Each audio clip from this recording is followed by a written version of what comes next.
नमस्कार। दिन भर की बड़ी खबरों में आपका स्वागत है। आज हम बात करेंगे किसान आंदोलन की, पश्चिम बंगाल चुनाव की और भारत के कई राज्यों में लगे लॉकडाउन और नाइट कर्फ्यू की, कोरोना वायरस टीकाकरण की और भारत के प्रत्येक राज्यों से जुड़ी बड़ी खबरों की। आपको बता दें कि इस चैनल पर हर खबर 100% बिल्कुल सही और विस्तार से दिखाई जाएगी। ताकि आप तक बिल्कुल सही खबर पहुंचे तो वीडियो को पूरा जरूर देखिएगा।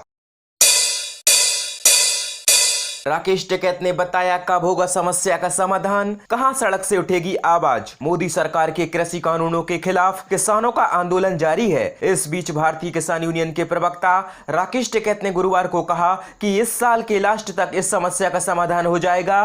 किसान नेता ने कहा कि किसान आंदोलन अभी 8 महीने तक चलाना पड़ेगा। टिकैत ने कहा अगर सरकार नहीं मानेगी तो आंदोलन तो करने पड़ेंगे। देश तो लुट गया है, नौजवान बर्बाद हो गया है, नौकरी कहां है इनके पास, किसान भी बर्बाद हो गया है। अब इनकी जमीनें जाएंगी, आंदोलन नहीं होगा तो जमीनें छिन जाएंगी, रोजगार है नहीं, मजदूर बन जाएंगे ये सारे। टिकैत ने कहा अभी गेहूं की खरीद में देखते हैं कि एमएसपी पर कितनी खरीद होती है। खाली उत्तर प्रदेश के गन्ने का 15,000 करोड़ रुपए बकाया है। अब सड़क से ही आवाज उठानी पड़ेगी। टिकैत ने कहा 10 मई के बाद यह आंदोलन और तेज होगा। इस बीच किसान गेहूं की फसल को काटने में लगे हैं। बता दें कि सरकार और किसानों के बीच कई राउंड की बातचीत भी हुई, लेकिन कोई हल नहीं निकल पाया है।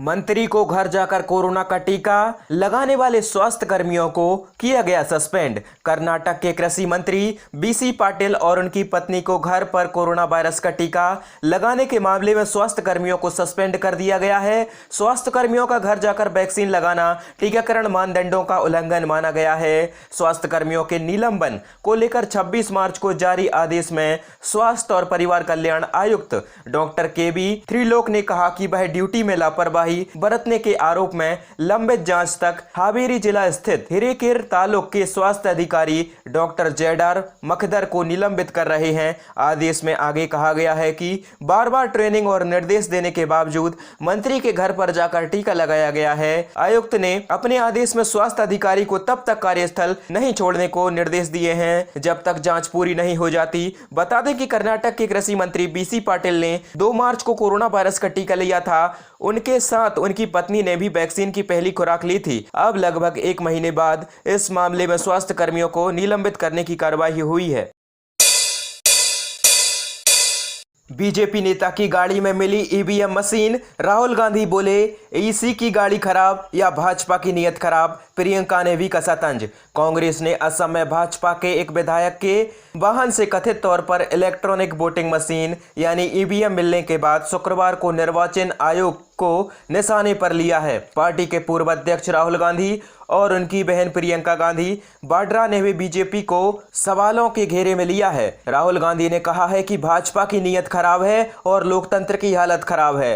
राहुल गांधी ने ट्वीट किया लोकतंत्र की हालत खराब है। पार्टी महासचिव प्रियंका गांधी वाड्रा ने एक खबर का हवाला देते हुए चुनाव आयोग पर निशाना साधा और कटाक्ष करते हुए सवाल पूछा कि इस मामले में क्या पटकथा लिखी गई है। उन्होंने ट्वीट किया क्या स्क्रिप्ट है, चुनाव आयोग की गाड़ी खराब हुई तभी वहां एक गाड़ी प्रकट हुई, गाड़ी भाजपा के प्रत्याशी की निकली, मासूम चुनाव आयोग उसमें बैठकर सवारी करता रहा। प्रिय चुनाव आयोग, माजरा क्या है? आप देश को इस पर कुछ सफाई दे सकते हैं या हम सब मिलकर बोलें चुनाव आयोग को निष्पक्ष बड़कम। चुनाव आयोग ने इस मामले में 4 अधिकारियों को निलंबित कर दिया है और असम की रातबारी विधानसभा क्षेत्र के एक मतदान केंद्र पर फिर से मतदान का आदेश दिया है। कोरोना से रॉबर्ट वाड्रा संक्रमित, प्रियंका की रिपोर्ट आई नेगेटिव। चुनावी कार्यक्रम रद्द कर हुई क्वारंटाइन। कांग्रेस महासचिव प्रियंका गांधी ने आज अपना असम दौरा रद्द कर दिया है। कोरोना संक्रमित के संपर्क में आ जाने से प्रियंका ने दौरा रद्द कर दिया है। खुद इसकी जानकारी प्रियंका गांधी ने ट्वीट कर दी। प्रियंका ने कहा कि वह खुद को क्वारंटाइन कर दी हैं। वह कोरोना संक्रमित के संपर्क में आ गई थीं। उन्होंने तत्काल कोरोना जांच कराई जिसमें कोरोना रिपोर्ट नेगेटिव आई है, लेकिन डॉक्टर ने उन्हें आइसोलेशन में रहने की सलाह दी है। प्रियंका ने कहा कि इस असुविधा के लिए मैं माफ़ी मांगती हूं। मैं कांग्रेस विजय की कामना करती हूं। बता दें कि 5 राज्यों में हो रहे विधानसभा चुनाव को लेकर प्रियंका गांधी आए दिन चुनावी कार्यक्रम में शामिल हो रही हैं। पिछले दिनों असम और बंगाल में प्रियंका ने कई चुनावी रैली रैलियों और सभाओं को संबोधित किया था। हालांकि प्रियंका गांधी के पति रॉबर्ट वाड्रा कोरोना संक्रमित हैं। रॉबर्ट वाड्रा की रिपोर्ट पॉजिटिव आई है।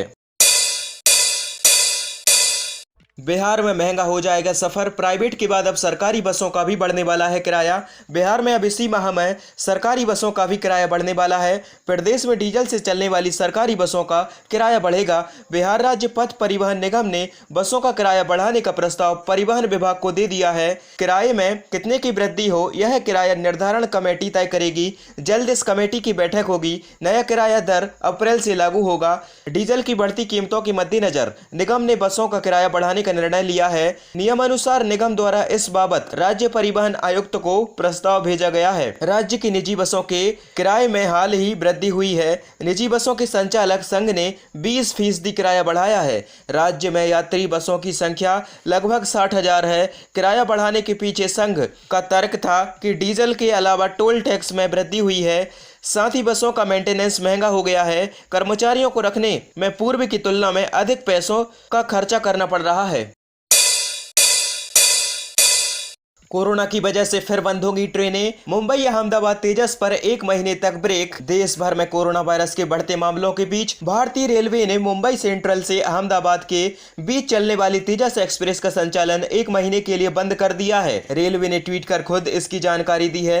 रेलवे ने कहा है कि वर्तमान में कोरोना वायरस केस में बढ़ोतरी को देखते हुए मुंबई अहमदाबाद के बीच चलने वाली तेजस ट्रेन को 2 अप्रैल से अगले 1 महीने तक के लिए सस्पेंड कर दिया गया है। कोरोना वायरस संक्रमण के मामले में महाराष्ट्र पहले स्थान पर है। महाराष्ट्र में गुरुवार को कोरोना वायरस के 43,000 से अधिक नए केस सामने आए हैं। अकेले मुंबई में कोरोना वायरस के 8,000 से अधिक नए मामले दर्ज हुए हैं, जबकि महाराष्ट्र के कई जिलों में नाइट कर्फ्यू और कुछ जगहों पर लॉकडाउन भी लगा दिया गया है। आपको बता दें कि भारत की ज्यादातर जगहों पर ट्रेन चल रही हैं, कुछ जगहों पर ट्रेन पर पाबंदी लगाई गई है।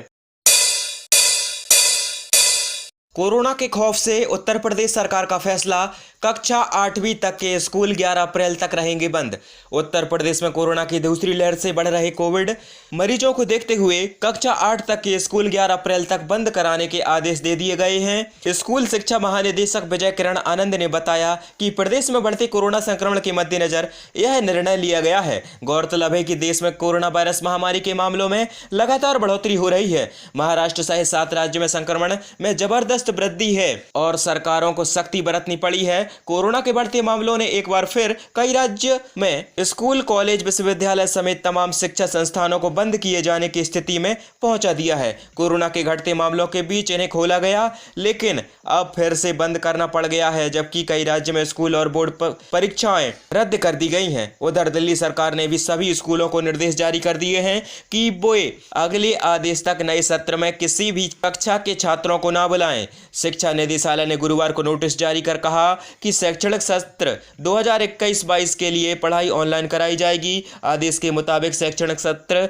2020-21 के 9वीं, 10वीं, 11वीं और 12वीं कक्षा के छात्र स्कूल आ सकेंगे। ये विद्यार्थी अपने अभिभावकों की मंजूरी लेकर परीक्षाओं, प्रैक्टिकल प्रोजेक्ट संबंधी कार्यों के लिए स्कूल आ सकेंगे। 8वीं कक्षा तक के छात्रों को स्कूल नहीं बुलाया जाएगा।